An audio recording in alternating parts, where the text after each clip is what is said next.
Hello, welcome to a Discover Music and Science video for the Royal Albert Hall. My name's Mike, I'm a musician. I play this wonderful instrument called the tuba. It's absolute beauty, isn't it? Absolute beast. Before I was a musician though, I actually studied physics at university, and I actually really love both subjects, science as well as music.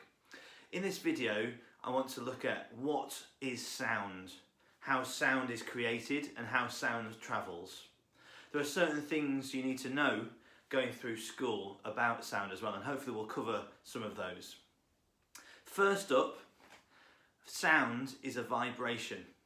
So what I mean by that is something has to physically move to create a sound. Sometimes it's really obvious. I've got a tambourine here. On the tambourine you can actually see the things that wobble to make sound, and it's these little silver things here. I discovered via the internet these are called zills, and the zills are what make a sound on a tambourine. It's fairly obvious, that one, isn't it? Now on my guitar, again it's quite obvious, isn't it? The guitar's got 6 strings, you strum them, they vibrate and sound is created. Now it's not quite so obvious on the tuba actually, and interestingly. Now a lot of people think you have to blow air into a tuba and that's what makes the sound. But actually that's not creating a vibration. And so to create a vibration we have to do something really clever with our lips.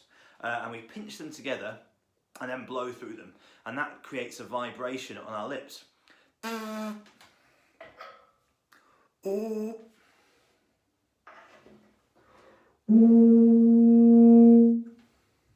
actually by changing how tight my lips are, I can change notes.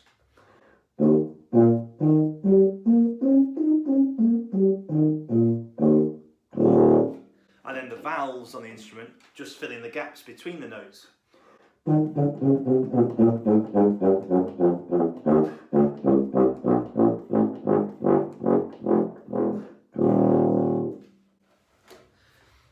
In actual fact, even our voices have something vibrating.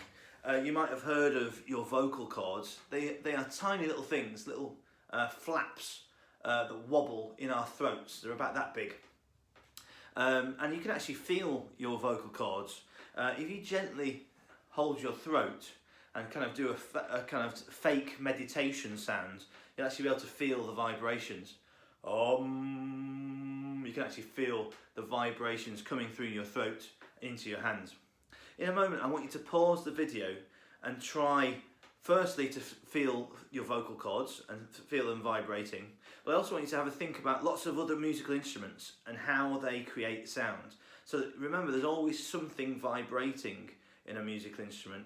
So what's vibrating in a drum, for example?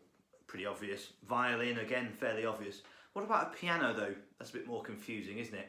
And I think the most confusing is the flute. Have a little think about it. What is a flute? What is going on with a flute? So hit pause now and we'll be back in a moment. Okay, welcome back. Hopefully by now you've figured out how a piano works and how flutes make sound as well. You might have also noticed that I've changed angles on my camera for this next section of the video. All will be explained later though, so don't panic just yet. Now a second key thing that we need to know about sound is that because it's a vibration, it can only travel through stuff. So this how sound travels is it's essentially a ripple of collisions. So my vocal cords are wobbling backwards and forwards and they're hitting the air particles next to them, and that sets them a chain of events going that air particle hits the next air particle, and that's how sound travels really.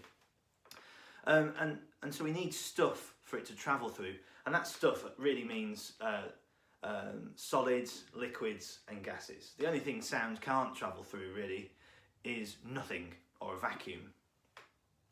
If you think about it, it's quite logical, isn't it? We know sound travels through at least one gas, air, because you can all hear me on this video. We also know that sound can travel through solids because even though we're all in our houses at the moment, you can sometimes hear what's going on outside through the walls, can't you? And actually, if you think about it as well, we've probably all heard of whale song, haven't we? Whale song. A lot of people like to relax, turn all the lights off, lie down and listen to some whale song to have a nice relax. And that's not a load of whales in a recording studio. That's someone with a microphone going into the sea and trying to pick up the sounds of whales so we can all relax. So it can definitely travel through solids, liquids and gases. And crucially, with all three of those, they're all jam-packed with particles, which is what helps the sound propagate. Now what I have here is a tiny little thing. This is called a tuning fork. Now musicians love these things, these tuning forks, because it's what helps us get in tune. And if you hit it, it vibrates really fast. But it doesn't vibrate at a random speed, it vibrates at an exact speed. So when I hit it, that's not my knee by the way, that's a tuba case I'm using. It's vibrating 440 times every second, and that's the equivalent of playing an A on a piano or an A on a tuba, in fact. In fact, let's just check. Yeah, it is. That's good. And this tuning fork is also a great way of showing just how much energy is in sound. We can't really see the vibrations, can we? Because they're wobbling so fast. But we can hear it. We can hear it. It's quite quiet through air. But if I put it onto my desk, have a listen to what happens. I'll do it again. Hopefully you can hear it.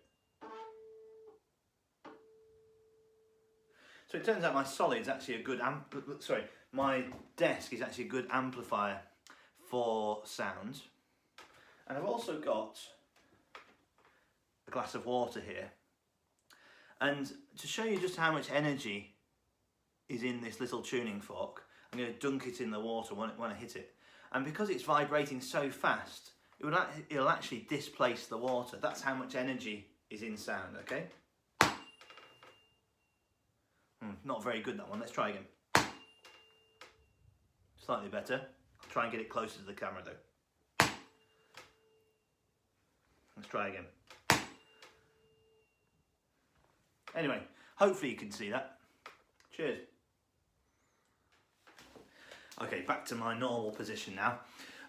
Another key thing, a third key thing to realise about sound is that during these vibrations, sound waves are created.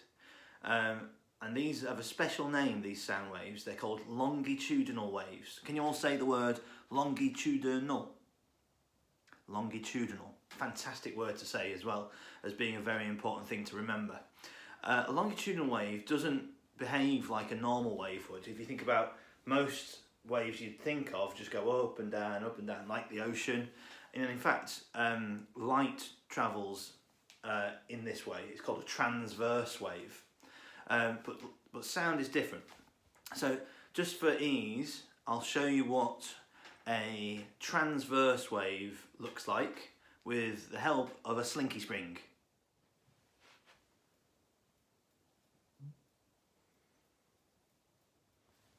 Every house should have a slinky spring in it, in my opinion.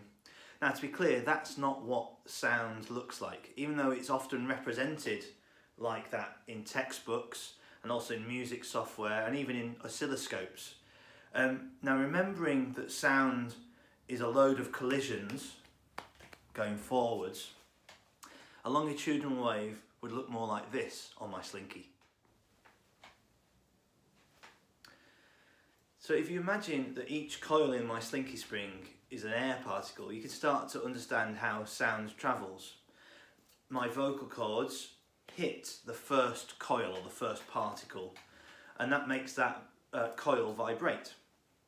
And that hits the next coil and the next coil and the next coil. And all of a sudden we're starting to understand how sound can travel. If you replace the word coil with particle, then essentially that's how sound travels. Now, if we took a freeze frame of my slinky spring, it would look something like this. And the distance between the compressions is actually the wavelength of the sound. The tagline from the film Alien, "In space, no one can hear you scream," is one of the great taglines of all time, in my opinion.